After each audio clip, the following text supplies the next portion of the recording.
The entire team at the Emsolation podcast acknowledges the traditional custodians and cultures of the lands and seas on which we live and work. We pay our respects to all First Nations peoples, elders and ancestors. We acknowledge that sovereignty was never ceded and stand in solidarity towards a shared future. I personally want to acknowledge the traditional custodians of the land on which I record this podcast every week, the Wurundjeri people. I recognise their continued connection to the land and waters of this beautiful place I call home. Always was, always will be. Russiano. I've just been sitting there in the corner clutching my little anxiety blanket, just lost in these sex scenes. And Michael Lucas. How does it not look like you've got an enormous wang on the stage? This is Emsolation. Not that you're in any way biased. How dare you?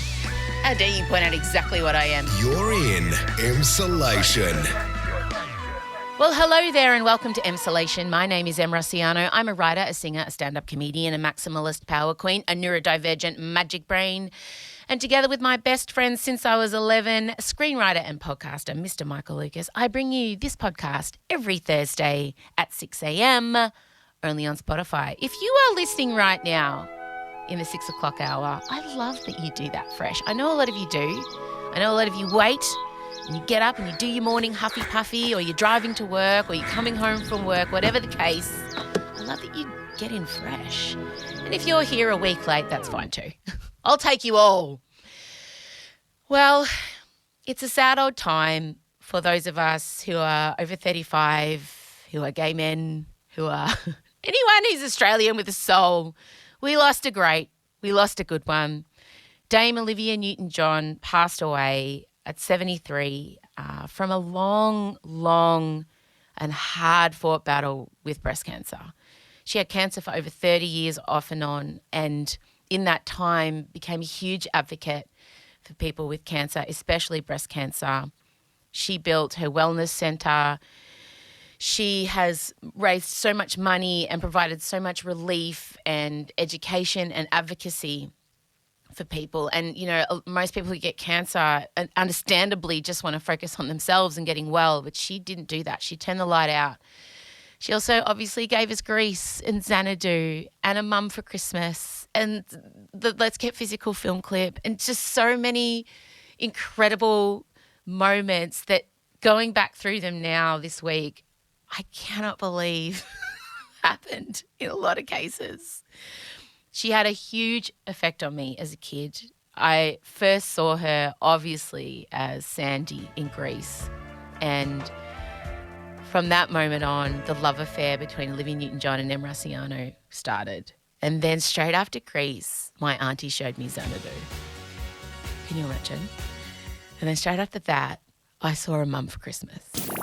It's a Christmas wish for the mom she never had. That's what I want. You want a mom for the holidays.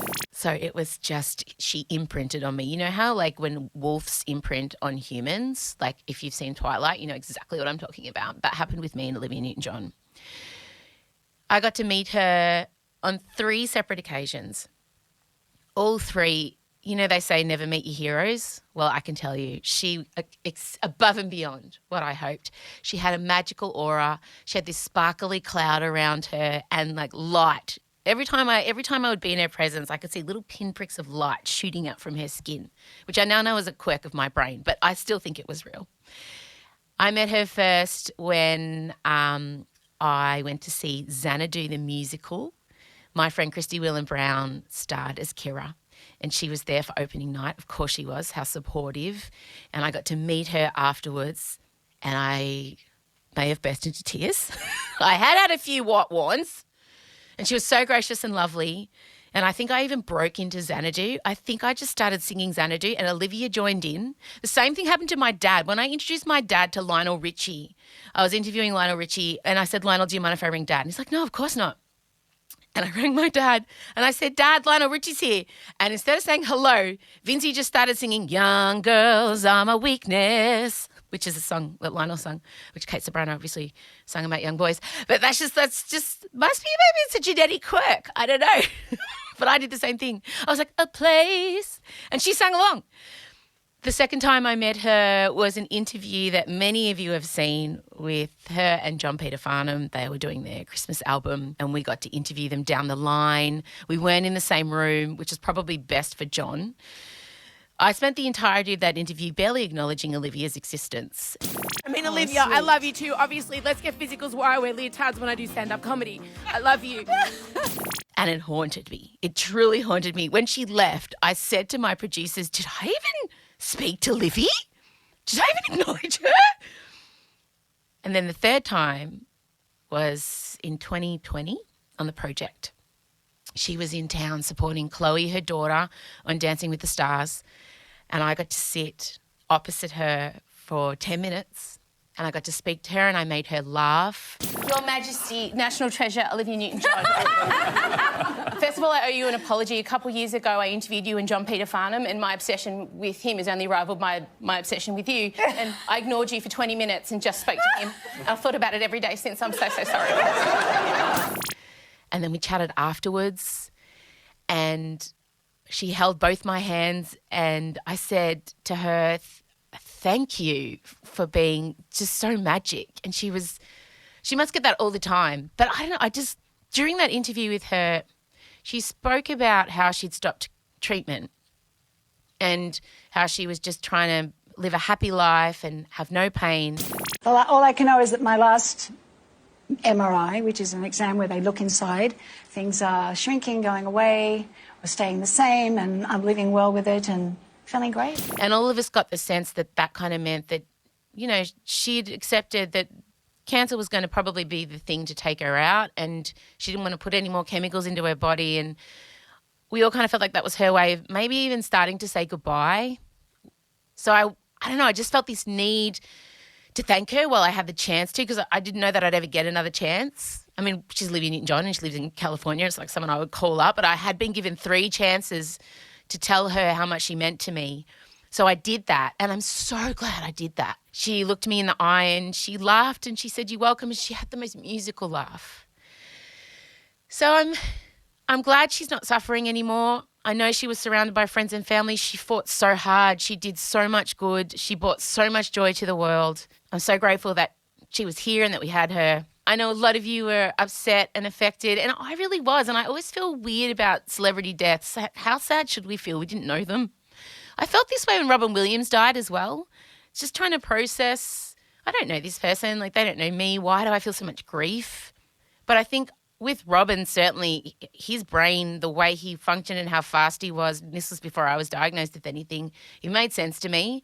I knew he was my people. And Olivia, I don't know, for me, she just had that same feeling. Before I do get into the main chat, I will warn you, I know I always do. I feel like this is a weekly warning. I'm going to have to do a segue fan because I got to shake the sad dust off. Hang on.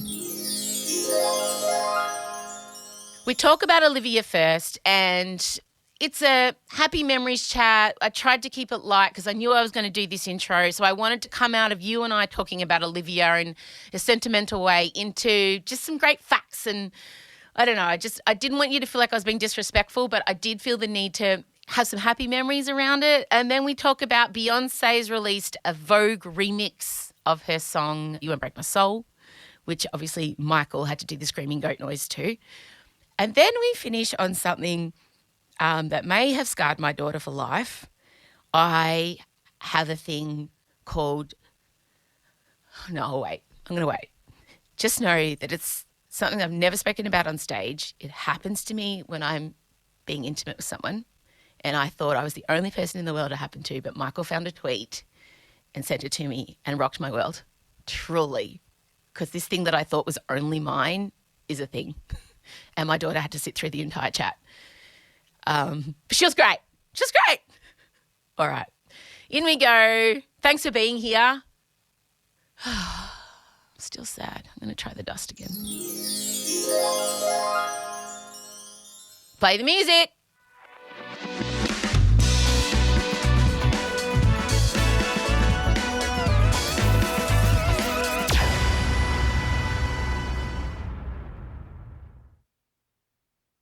Em Rusciano and Michael Lucas. This is Emsolation. Oh, gang, sorry. There needs to be an outro to the intro. What you're about to hear is Chella has spent the last 10 hours on set at her new job. She has a new job. She's working on 5 bedrooms. And she walked into the office wearing leggings. And I instantly thought, oh, God, well, she's going to get thrush. So I just started recording as she sat down. And this is the chat that you're coming in on. There's no, I say hello later, but we just thought we'd leave it in. Please enjoy? Question mark? I know. It's the second she walked in from set, I looked at her in my mind. I said, thrush. And then I made a mental note, buy a family pack of Caniston from Chemist Warehouse because she's going to need it. Oh, my God. I'm not going to wear leggings every day. Listen, I'll go twice a week. When I was your age, I got rampant thrush because I didn't know all I wore was, leggings. You needed you. Exactly. Nobody told me. I literally I'll go Mondays leggings, Thursdays leggings. I literally put Yoplait on my vagina because that was all that was available. Because I had right now. Yes. Have you been recording? Oh my God. Because I heard I heard some girls talking about it at school, and I think it was in Dolly Doctor, and I was like, what's a way to get rid of thrush without telling my parents? And the answer was natural yogurt. But I didn't have any natural yogurt because my dad just bought strawberry. So I put strawberry Yoplait on my yeast infection on my vagina. Yoplait is French for yogurt. And I let it lay there overnight. Oh, what? Ew. I always respect the lady that discovered that, though. Someone had to do that first. Discovered putting Yoplait. Yogurt on your vagina because it was No. itchy. Someone had to do that first. Why would you put yogurt? I don't know. I'm just always obsessed with that. There will be an on-set nurse if it gets debilitating.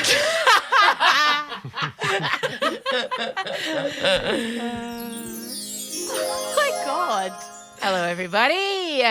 Michael Lucas sitting there in a Golden Gay Time T-shirt. That you seem strangely nonplussed by. Yeah, I was expecting either John or Olivia today Oh, okay. because you did know before you left the house. That's true. And you chose that T-shirt after being the person who Well, broke to me. I woke up this morning and my eyes were just opening and there was a picture of Olivia Newton-John and I was just like, no, not today, sir. Oh, no. It was the first thing I saw. It's the Sorry. first thing. And this is the type you chose to Well, honour her? I think Olivia You have so many would T-shirts. supply a living Golden Gay Time. She's golden. She gives us a gay time. She does give us a gay time. Talking to your microphone. I am, sorry. Fist away. Fist I away. am. We did lose Dame Olivia Newton-John. I genuinely cried. I sent you a picture of my crying face. You did. Just so you knew. You know grief is intense when someone takes a picture of it and takes it. I would only send it to you. That's true. I wanted to prove. Because sometimes people write, lol, I'm pissing myself laughing, and they've actually got no expression on their face. And I'm so dramatic. So I sent to you, oh, I'm actually crying. You'd be like, yeah, okay, whatever. But I wanted you to know in this instant, I actually was crying. I wasn't being dramatic. I want But you I was to know being dramatic. I very rarely doubt when you say you're crying that you're crying. In fact, often I suspect that you might be crying just even in a normal interaction. I'm accustomed. She's gone. Yeah. She's actually gone. Well. And no. so many people messaged me this morning. I love Saying, are you okay? our brand alignment. Sometimes my brand alignment is vaginas. I can't think why. Flashback to the opening 4 minutes of this podcast. I put strawberry Yoplait on my yeast infection on my vagina. And sometimes it's with Dame Olivia Newton-John. It's just 73 and has had cancer on and off for over 30 years. Yeah. So she passed away at home peacefully. And here's some fun Olivia Newton-John facts that you didn't know. Okay, hit me. 4th on Eurovision, I did know that. the year Oh.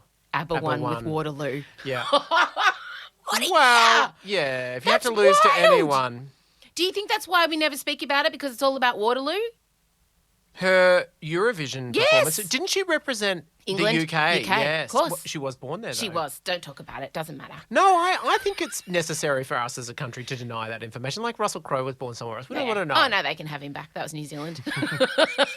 Her sister Rona visited the set of Grease and fell in love on the spot, first sight with Kaniki. Kaniki, I did know that And too. they married. Yeah. Still together, aren't No. they? No. Both dead. Oh. Yeah. 1 year after the other. And that was a huge loss for Liv because she was very close with her sister. Okay. What else? What was the other I've got fact? one. Okay. Her brother, Hugh Newton-John, where did he work? Fairfield Hospital with our That's parents. right, with our I parents. knew that. Our parents worked with Olivia's brother, and that was so exciting for me growing up. Olivia Newton-John didn't want to do Grease, did not want to do it. Didn't want to play a mature juvenile role. Right. Did she think she was too old for the role? She was, but we still accepted it. 29 playing 17. Oh. Had come off a bad movie too. Oh, and wasn't she like, I'm not sure that I can act? And then they said, well, we'll do a screen. She insisted on a screen test, didn't she? I'll Okay, tell all you right, why. you tell me. Let me tell you. Okay. She came off a bad musical movie and her music career was going quite well and she was scared to do another musical. Mm-hmm. And she said, no, I'm not going to do. She had all these excuses. I'm too old. I can't do the American accent, da-da-da. John Travolta was like, I want her. I must have her. So John Travolta rocked up to her house, this smouldering, she'd only seen him in Welcome Back, Kotter. He'd just finished filming Saturday Night Fever, but she hadn't seen it yet. So he walks up the driveway with the blue eyes, with the tight pants, and they spent the whole day together. And he was very respectful. They were hanging out with her animals. Of course. And he said, you know, I really want you to do it. I want you to do it. And she said, look, I need to see us together on screen. I will do a screen test. I'll audition. And then the rest is history. And then halfway through Grease, when they were filming, they got the Saturday Night Fever movie without the music, and they all had a screening. And she watched it with the rest of the cast of Grease, and she said, thank fuck I agreed to do this movie with him because he's going to be massive. We just wash the hair. You know, I work on my hair a long time, and you hit it. He hits my hair. There you go. She was right. She knew. So, I mean, for me, Grease obviously was the first introduction to Olivia Newton-John. But I got the smash hits of, I got Grease and then I got Xanadu very quickly after that. And then I watched A Mum for Christmas. Yes, often discounted in her filmography, but should not not be. in this room. Now, in between there was a movie called Two of a Kind that she did with Travolta. I remember that. Two of a kind.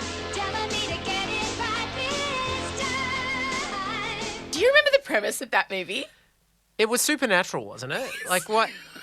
He had stolen money from the mob. Yeah. She was a snitchy bank teller. Yeah. And they had 4 angels watching over them.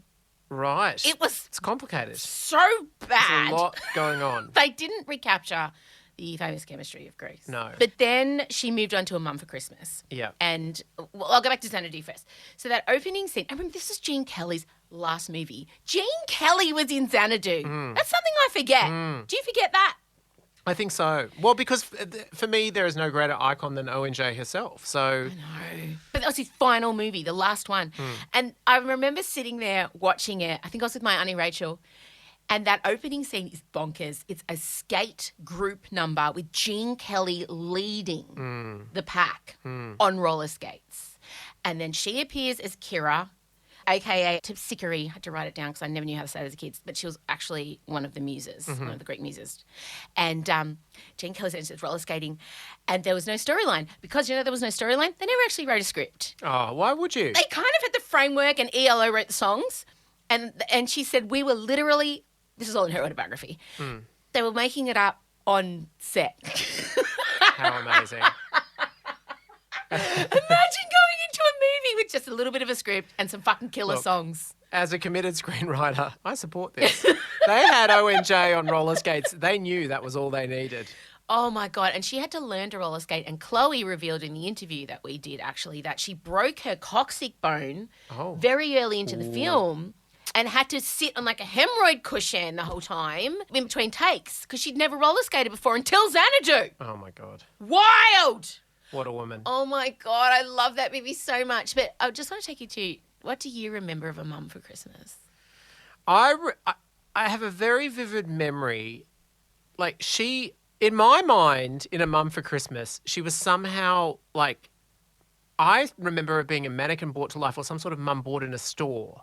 Correct. So, Right. a young girl named Jessie, her mother Yeah. died. She's wandering around the store. Yeah. The woman who played Ray Romano's mum and Everybody Loves Raymond, Yeah. is the magical fairy godmother. Okay. Also works at the store. Yeah. She's walking around and she said, I wish I could have a mom for Christmas. Yeah. And Olivia Newton-John's there as a beautiful mannequin, aka Amy.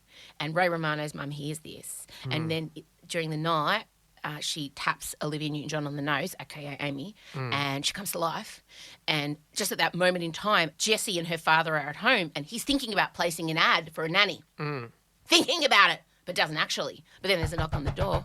It's raining. There she is. Standing there, stunning. Olivia Newton-John, beret, white dress, coat. Everything's still got tags on it because she's lifted it all from the shop. Very long, straight hair, I remember. Very long, straight hair. Fringe? Yeah. With a little white, like Mr. Sheffield from the Nanny kind of vibe thing with the fringe here at the front. Looks a lot like Goldie Hawn, actually. If I had to pick, like, think of Goldie Hawn with the fringe and the big eyes. Often do, yep.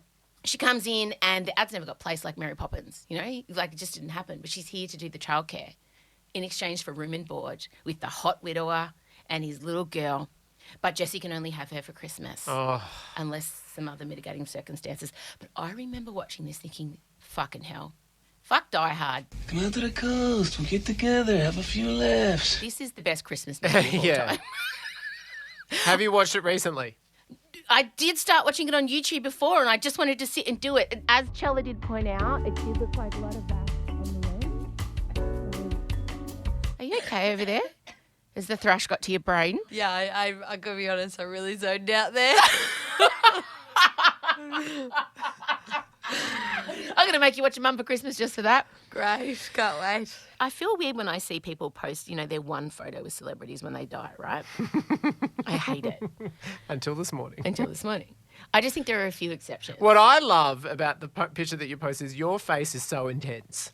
You are managing a smile, but there's a lot going on. Yeah. There is a solid 40 years of history that is just like I only sitting put it there on the Insulation roiling. page. Oh, did you? It's Okay. also expertly cropped.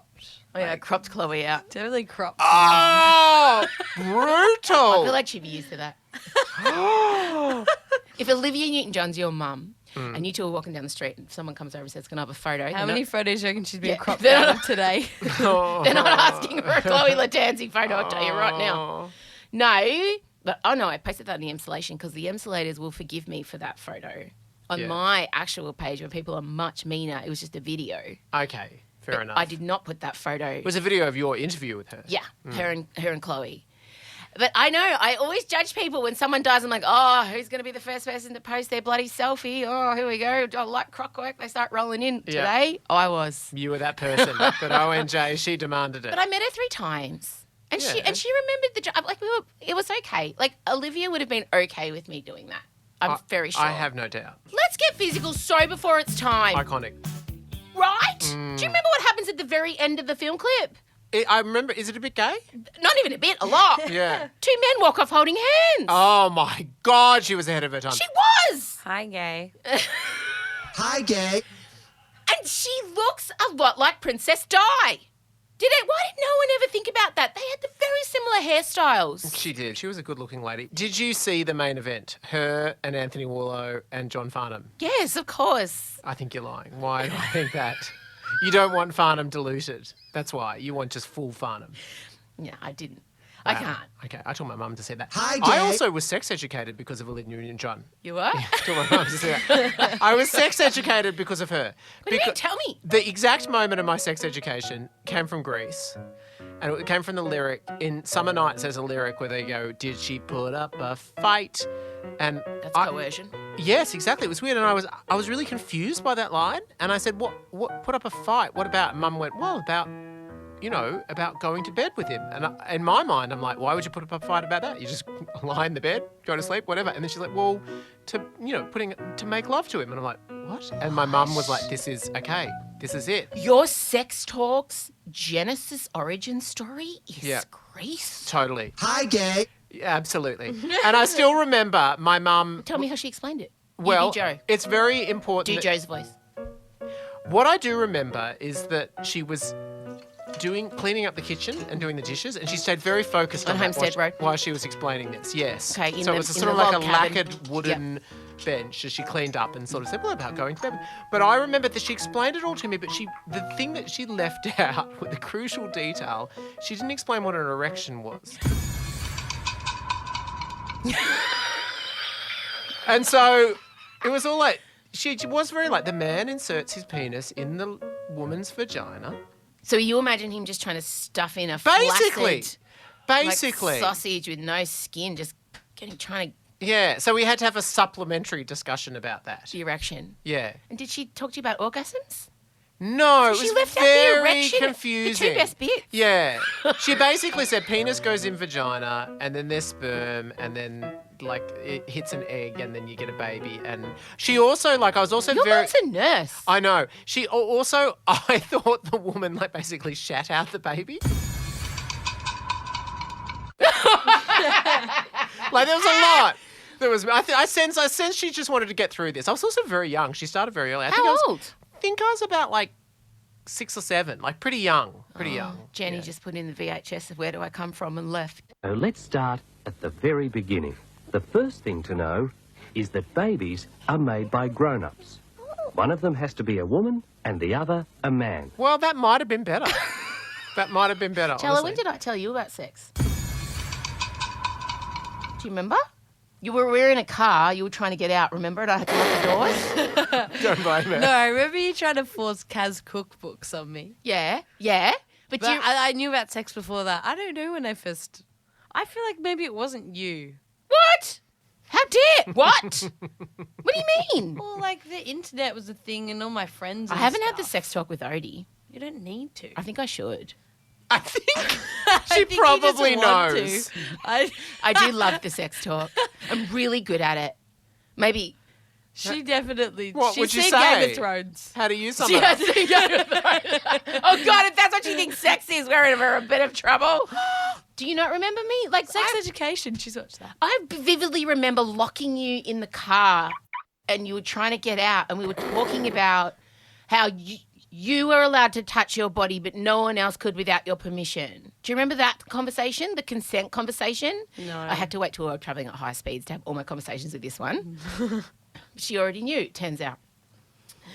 Wow, I can't believe that you learned about sex because of Olivia Newton-John. I did. That's really great. Hi, gang. I just say that sound effect is perfect, I think, for Olivia. For the It's Queen a of palate Xanadu. cleanser. It is. Yeah. Speaking of Queen of Xanadu, Beyonce released, just for us, a remix. Are you okay? Like, I am okay. I also want to for start... a man who's on set filming this scene, like he's so busy, so busy, can't answer, can't be doing, got to be recording the podcast at midnight. You've been fucking getting some pop culture news to me before I've been reading it. I have. I'm awake at odd times because of the shoot. And also, come on. So tell me, talk me through when you saw this. What's happened? What's happened is that Beyonce has released a remix of Break My Soul, now currently the US #1 single. Her first in 14 years, by the way. And the remix is called the Queen's Remix, and it mixes it up with Vogue. And at first... Were you okay? Were you okay? I assumed, logically... I wish I had the goat scream on a button. I really... I've asked for this so many times. I can just do it live. Yes. Okay. Yeah, so you read that there is a Vogue... So what was my reaction? That there is a Vogue remix of Break My Soul. What was your reaction? Wait. Now I'm lying on the cold, hard ground. That was my reaction. But I thought at first, this is just some gay. It's me. It's someone like me has done this. Yeah. Someone like me with a little bit more time and a lot of access to GarageBand. Then I realised, no. Beyonce herself, in conjunction with the authorization of Madonna, Queen of Pop, have put this together. Yeah. I was staggered. But the rap bit is what's really captured my soul. Like, I think about this in the shower. I think about it at 3 a.m. Like, I think about it today. I thought about less today because I was thinking a lot about Olivia. But the rap, so obviously the original rap, Greta Garbo, Anne Monroe, Dietrich and DiMaggio, Marlon Brando, Jimmy Dean, on the cover of a magazine, Grace Kelly, Hollow Jean, picture of a beauty queen, Jean Kelly, Fred Astaire, Ginger Rogers, Dance on Air. They had style, they had grace, Rita Hayworth gave good face, Lauren, Catherine, Latitude, Betty Davis, we love you, ladies with the attitude, fellas that were in the mood, don't just stand there, let's get to it, strike a pose, there's nothing to it. Which was all white women. And men. And, yep, also white. Beyonce done her own version of the Vogue rap. and it is with divas and activists and ex-rappers and Kelly and... Oh, see, I thought she'd excluded rappers, which explained why Nicki Minaj and Cardi B weren't Nicki on there. Minaj is there. Is she? She acknowledges Nicki later. This was why I was saying to you, this is some pretty political shit. Like, there would have been... Wars have had less discussion over than what would have happened around the rap. So basically, she's done the rap and she's put it together with famous black women, iconic black women of music. Yeah. Was Erykah Badu in there? Yes. Okay. Lauryn Hill was in there, Roberta Flack, Janet Jackson, Missy Elliott, Diana Ross, Grace Jones twice, Aretha, Santi Gold, Nina Simone, Kelly Rowland, later on Alicia Keys, Rihanna, Token. Oh, Emma's convinced there's something there. Of course there's beef, because it was a long-held rumour that Jay-Z had an affair with Rihanna around the Ponder Replay era. And that was why she ended up leaving Murder, Inc. Because Beyonce's like, she cannot be part of this record company. Okay. And Rihanna ended up leaving Murder, Inc., allegedly, with not much money. There's always been the rumour. She's made it back now. And they've never collabed. They're never together anywhere. But she was very famously, her biggest hit was with her husband's record label. Okay. So Riri got a mention right down the bottom, right down the end, with Alicia Keys, Michelle Williams, Whitney Houston. Lizzo was very happy about it. Oh, she was so cute. I remember when I was telling my friend's mom what my major in college was going to be, and I told her I was going to major in music performance, and she laughed in my face. She said, music performance? Like Beyonce? And laughed in my face. Only have one thing to say.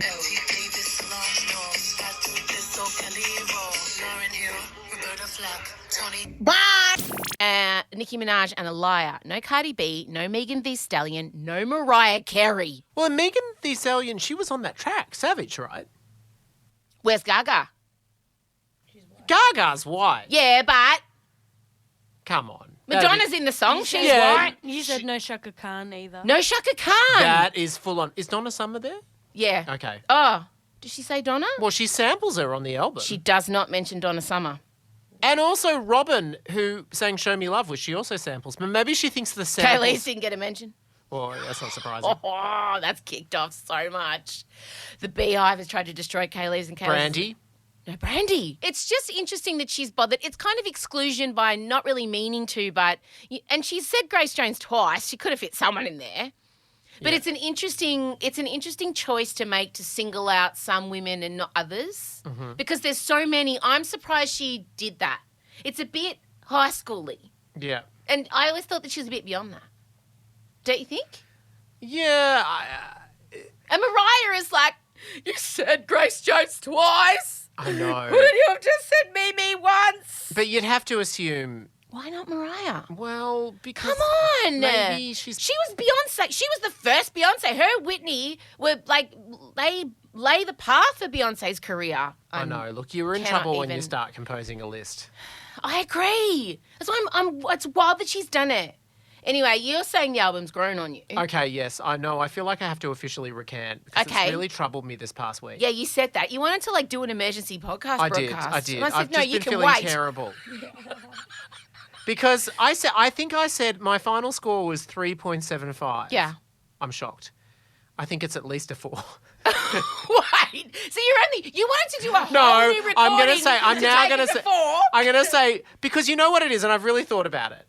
Like, Lizzo's hit me right from the start because Lizzo goes for big melody and it just works on me. Big pop hooks, big melody. And Beyonce's album's not about melody so much.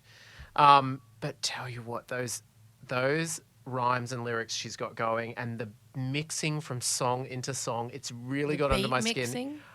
No, it's the beat, transitions. What is it? Yeah. Transitions. So what was Michael talking about with his DJ? Oh, yeah, I am a professional DJ, it's true. I played one on screen. Beat mixing, yes, I did learn how to beat mix. But anyway, that's not what I'm talking about. Oh, my God. Because the other thing that she does a lot... Stop, reset that, please. You can't just... This was a conversation we had out. You were not recording at the time. You'll have to let everyone know why you know about beat mixing. I played an 80s DJ in the first season of the Newsreader, and there was a real DJ Dex there with vinyl. And to make it look convincing, I mean, I was only on screen for 1 second, I had to learn how to beat mix. Did you have to? Like, whose call was that? That's like I had to do a choreographed dance into the groove at my wedding. I had to. Anyway, You went full method. The songs on Renaissance. Renaissance. They've really grown on me. And it was when we did last week. There's a trio from Cuff It to Energy to Break My Soul that I used to love. It's really spread out now. I love them all. I love Alien Superstar. I love Cozy. I love Church Girl. I love Summer Renaissance. And I'm addicted to it. I can't stop listening to it. I'm not listening to Lizzo as much. I mean, I still love it, but Renaissance, I want to officially give it at least 3/4 of a star more. Wow. Someone call Beyonce. She can exhale. Maybe she'll add me to her rap. Wow. I get. I wish there was one for High White as well, but I couldn't find the button. Madonna's on there. Okay, we're going to go away. We're going to come back, and Chella's going to be rapt about the next topic because Michael sent me a tweet. And it literally changed my life. Chella might have been thinking the thrush conversation was a low point. No. That's next.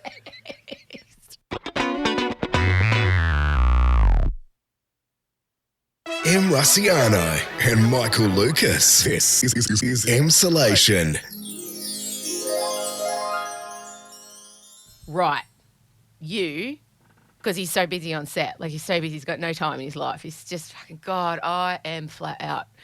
Managed to send me not only ONJ, Beyonce, also sent me a tweet. You instinctively thought, I'm going to send that to M. Yeah, I was scrolling. Yeah. I see a lot of weird shit on Twitter when I scroll. Yeah. And there was just something about this one from the account Festhole, which... Now, I'm going to warn everyone. Things are about to get very graphic. Okay, so you need to just out of your Olivia Newton-John grief and come on a journey. Come on a journey. Okay. Okay, go. The tweet reads... Chella, brace. Yeah, I know she is. She's gripping her forehead. She's pretending as though she's writing something important, but it's just... She's just written a tweet, Michael to plus distract M. herself. Okay. She's sweaty. Here we go. She's got her leggings on. Just hurry up. Tweet is from the 6th of August. It's very fresh. And it says, I have sexual synesthesia, meaning I have small visual hallucinations during sex. Often, these are just waves of colour, but sometimes I see whole scenes. I haven't told the other half because how do I explain that while he's giving me his all, I'm seeing a cartoon of some ducks? So, for some reason, some higher force thought, get this one to M. I mean, maybe I was thinking content, but I think there was more driving it than that. And then I sent it, silence for a little bit. And then...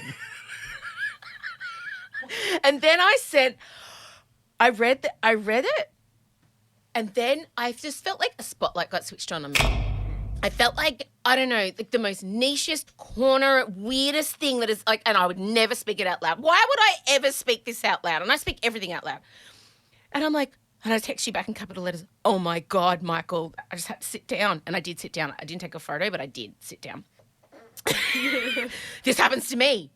This happens to me during sex. I run far away. I totally leave my body. But I can still enjoy the sex. This isn't a dissociation thing. But the first time this happened to me was with my first boyfriend. And sorry, Chella. We were going for it. And while we were going for it, my mind instantly, like a chooks in a yard, just came vividly into my mind, just chooks in a yard. And I'm thinking, what are you doing? Chooks, stop it. And the more I tried to get rid, and it was so vivid, I could smell the hay. And then as soon as we were finished, it was gone. And then from that to moment... confirm, you were not in a barnyard. No, we were just in his bedroom. That's good. At least you weren't in the back alley beside the Irish pub because that was a possibility. That was how I lost my virginity, gang. I can't remember if that happened then. But ever since, I've never had sex without a visual hallucination during. This is wild. And I just thought it was to do with my brain and because I'm quite creative. And then, with the ADHD stuff, it makes sense because of the side quest and I can't focus. Even during sex, I can't focus. So you never thought it's just what everyone experiences? I don't know that I just... You never turned to a man and said, well, I saw ducks. What did you see? And he's like, it's weird. A small calf. But I can't. I find myself trying to control what I'm seeing because sometimes I want something a bit sexier than someone laying an egg. Go sexy than some hay. Why is it always but sometimes it's vivid colours that sing, like a gay men's choir. Like it'll just be like red, green, yellow. It's like this harmonised singing with colour streaks in my brain while I'm having sex. And like one time it was me driving like really fast in a car, just like round and around and around in a circle, usually barnyard animals. But it has happened every single time. And I didn't know it was a thing.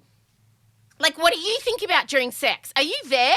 Do you not best case scenario, yes. Like ideally and often, yes. Like So what's your brain doing as the sex is happening? What's your brain doing? What's it saying to you? If everything's going well, right. you're focusing on the most attractive part of your partner. What? You say this like it's so shocking. Is that what happens to everyone? Well, I'm saying I want people to understand my restraint that I'm not asking my daughter.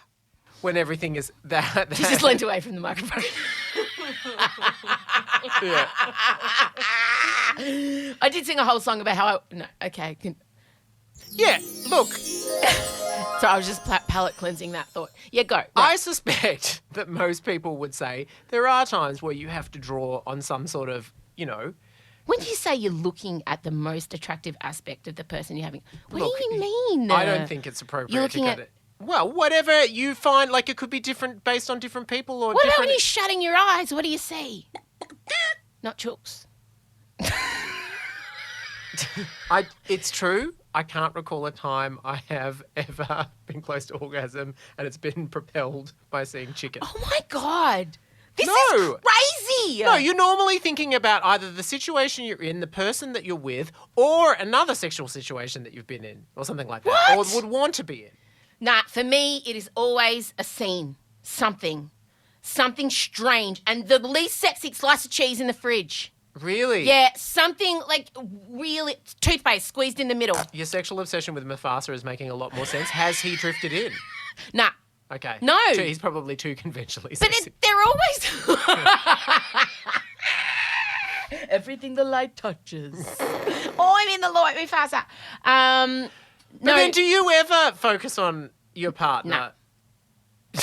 Hang on. So you're never... Is there something I should tell Scott before this goes to air? Well... Is this weird? I don't know. Maybe I'd be keen to get his response. You're never Should looking I ring all at my him... exes like I've got an STI and I've got to tell them? I mean, I suppose the distinction is are these visions... Not because I'm bored. Something that happens... Because I'm bonkers. Because you're close to achieving climax, or are they I something don't know. that propels you to the All right. ducks... I'm Googling sexual synthesis. We just need to be really clear about this. Are you turned on by ducks? That's right. Why is your microphone so fucking loud? Because it should be. Turn you down. Sexual synesthesia. What if I Google image it? What do you think will come up? Sexual synesthesia is the umbrella term for a range of experiences whereby stimulation of one sense induces automatic involuntary sensory perceptions elsewhere. Yeah, because I can see colours and taste flavours. I do know that... I can taste colours and see flavours. Definitely there have been times where you have referred to a colour like you're saying someone looks very green or something like that. Yeah. I can tell. I can see smell. If you said a celebrity, I can tell you how they smell. I can see smell. I just know. But can you not taste colour? Like if you see... Okay. Sexual and romantic synesthesia. During the sexual trance, orgasm and affectionate moments with their significant other, some people perceive colours, shapes, patterns, objects, and whole barnyard scenes. I'm clicking in. Just a little orgasm colour. Oh, it's a much wider phenomenon. It induces can be either orgasm itself or sexual activity in general. Okay. During the sexual, yeah. Because sometimes I've been kissing someone, I'll think about, I don't know, like an apple muesli bar or something. But I just lost such shit focus. I've never been with someone and been with them. Like, I'm off in Oz, you know? Okay. Yeah. Is that a good sign though, maybe? Maybe like... Do you think? Maybe you feel so comfortable with them, you're happy to, like, let go. Look, I don't know. This subject is still understudied. Well. I'm just What does Willing Zac subject, Efron smell like? Oh. No, okay, I don't want to know. Zac I don't want to know. Like, not go back to yeast. No. But he would have like a 2-day-old bread that's been washed down with beer, like smell. He would. He wouldn't. Yeah. Slightly stale bread soaked in beer. He's so put together. Slightly stale bread with soaked beer. Yeah, but it's very put on the put togetherness. I think he would have a weird smell, and he'd have Red Bull coming out his pores. Surely Chris Hemsworth smells like surf wax. Chris Hemsworth? Yeah. No, he smells like Cool Water by Davidoff. Yeah, no. Chris Hemsworth smells like old school, like he'd wear polo. He'd wear like a traditional mask perfume, cologne. And he'd smell a little bit like the sea because he's always in the sea. Yeah. Yeah. And probably... Bit of timber. Yeah, wood shavings. Nah. Mark Ruffalo smells like timber. But can I confirm? Yeah. You don't ever use your imagination to, like... Flowers opening their petals. Yes. Stone fruits. Other elements. Trees, waterfalls. Yes. The scenes are random and do not have a sexual theme. I'm normal. But what, pray tell... Sometimes the images have a cartoony aspect. You're not... So these things like stone fruit and ducks. Yeah. Like, what's in your spank bank? Nothing. Well, you got to, like, so what happens when you... What happens if you... I don't have a spank bank. Right, okay. What's in your spank bank? What's in your spank bank? Zac Efron? Various happy memories or... Ew. People What do you mean happy memories? What do you mean? Ew. Like, you know, you're like... Taking your mum to see Andre Rieu and John Farnham or whoever it was. No, obviously. What do you mean various... That was so weird. Having memories are in my Like, you spank know, bank. you've stored, like, the best sexual experiences if you had to Sexy recall. memories. Yeah, sexy memories. I don't have a spank bank. Really? Nah. Well, what happens when you want to, like... I don't know. Masturbate. I What just happens? do. I can't believe we're having this conversation in front of your daughter. Why? And not only that, in record. I don't know. Masturbation it's is fine, It's Marcella. good. It's normal. You just do. Okay. But you I don't don't know. visualise anything. You just No. wait for the ducks to appear. It's not ducks, it's shorts. Respect my process, please. Can I just say, my mum, her iPhone ringtone is the sound of ducks. And now, whenever that happens, I'm gonna look straight to Em and think she is probably... Doesn't turn me on. Don't make this weird. She is gonna You're slide Daily off that Mail, seat. ducks turn on You Emrosiano. are making this weird, okay? Not me. And that is a strange occurrence. Okay. I am not. Let's make the distinction. Okay, yeah. I am not turned. I'm turned on by Vikings. Okay. I'm turned Oh, there on, we go. But I don't like. Oh, I want to masturbate. I'm going to think about Ragnar. That's not how it works. And women aren't like men. I think it does work for some. We need a poll. I think for some women they might imagine a Viking. Huh? Yeah. I feel like women are more likely to imagine that during sex with a long-term partner or someone they're not really into. I think that's when we imagine other people, not so much to get us in the mood. And when Harry met Sally, remember her sex fantasy was the faceless man that comes in and tears off all their clothes. My sex fantasy is just like sleeping through the night and getting up at a nice hour and going for a walk. Hot. That's my sex fantasy. I'm not sexually attracted to chooks or ducks or cars or gay men singing as rainbows, okay? They just appear for me when I am having sex. Mm-hmm. I am sexually attracted to Vikings and like I'm a bit sexually attracted to Brienne of Tarth. Okay. Yeah. I'm sexually attracted to... Who else am I sexually attracted to, Chella? Well-groomed... I can tell you Italian men. wogs. It's me, Mario. Yeah, you can say wogs because you are wogs. I love a put-together wog. I love a Viking. Davide. You are a liar. Yeah, Davide. I love a Viking if they're Anglo-Saxon. If they're European, they must be well-groomed. I cannot have a European Viking. different standards. Okay, Absolutely. So Anglo-Saxon can be hairy as hell. Yeah. Europeans very well groomed. Immaculate Wow. stone. Yeah. Jamie Outlander. Jamie from Outlander. Ooh, yes! Oh, men in skirts. Lasse. Men in skirts turn me on. How's this just become what turns them Oscar, oh my God, I was talking about this because we're talking about Brad Pitt and what Christine and I, who is my writer with Michael, were talking about. Marcella's working on 5 Bedrooms, the TV show. Yeah, I like how restrained you were about that in your post, and now you've just completely let the cat out of the bag. We were talking about what we thought about Brad Pitt in his skirt moment, and we didn't really love the wrinkled linen vibe, but we said Oscar Isaac pulled it off. But I mean, he did. He pulled off the skirt. Can I just say something about Brad Pitt? Just quietly. He's gotten old. No, that's fine. Like, do you know how just between us? We can talk under the cone of silence. Do you know how sometimes men get to a certain age and maybe their testosterone levels drop, I don't know, but they start to look like middle-aged women? Yeah, that's the GQs too. Like Paul McCartney, Steve Tyler, Brad Pitt. Oh, no. Tom Cruise. Oh. Do you know what I mean? Do you know that look I mean? They look like Judy, who makes lamingtons for the CWA every week. You know, they've got a short hair, sensible, they're thin. They wear a rubber sole shoe with a zip. You know those ones? Brad Pitt's turning into Judy from the CWA. No disrespect. No disrespect. Tell you what, when he made Once Upon a Time in Hollywood, he was still hot. I sent you the GQ shots and you didn't respond, so anyway. Says it all. They weren't good. I don't know what just happened, but we went from grieving an icon to Em having to at least 5 times confirm she's not sexually attracted to ducks. And that's why you all listen to this very podcast. All right, everybody, I'm exhausted. Surely episode title, Fuck a Duck. I am not sexually attracted to ducks. Bye, Michael. Episode title, Quack, Quack, Come. I mean, you're both fucking wrong. It's cock-a-doodle-do. Goodbye. Bye. Say goodbye, Michael Lucas. Bye. This is Emsolation. All right, well, Chella's fine after that. Don't worry, she's totally fine. Do any of you have sexual synesthesia? Do you have synesthesia in general? Just all these things I didn't know. You know, as a kid, I could see music, I can taste colours, and I didn't know. I mentioned it a couple of times, I got laughed at. But it's nice to know that it's kind of like it is I'm Captain Planet. It's my superpower.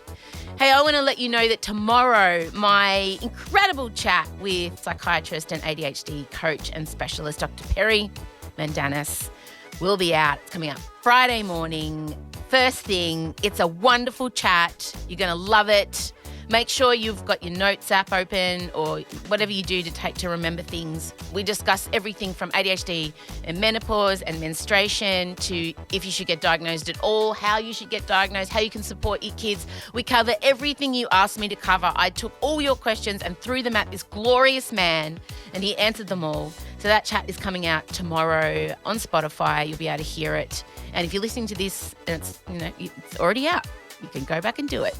So enjoy that. Thanks for being here this week. Don't forget to check out our socials. Chella's been killing it on the TikTok videos, but we put them on Instagram. I'm not going to make you go over to TikTok. Oh, my goodness. Although Odie has started on this new thing called Be Real, and it's the new TikTok where they're trying to discourage, people posing and people putting this unrealistic lifestyle online because it's causing a lot of mental health issues because people only put the highlights reel up.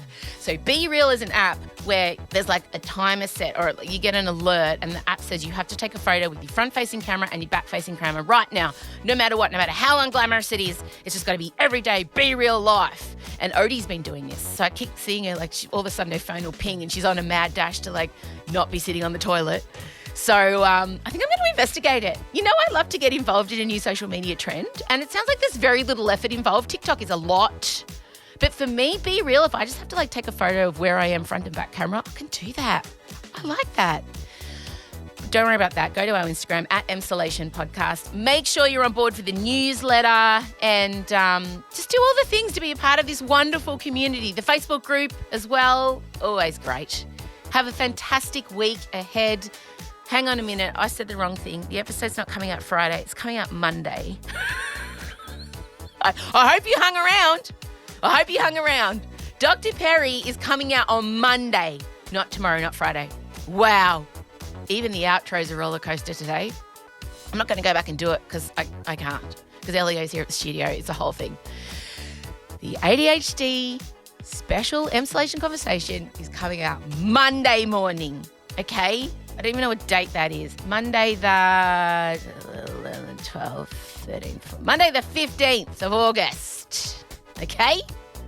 Oh, mate, if you got here, if you lasted all the way here, if you're still here, you deserve that chat. I'm proud of you. I would have phased out a long time ago. All right, chat soon. Bye. Emsolation with M. Russiano is a Spotify exclusive podcast recorded at Down the Hill Studios. Hosted by M. Russiano with Michael Lucas. Executive produced by Benjamin Wasley. Produced by M. Russiano. Edited by Ezekiel Fenn at Entente Music. With videos by James Henderson. Socials by Marcella Russiano Barrow. With assistance from Jem Evans and Georgia Watts. Plus, occasional office shelf installs and flat pack wrangling from M's dad Vincy. Get more Emsolation by following us on Instagram at Emsolation Podcast. You can also sign up for our weekly newsletter.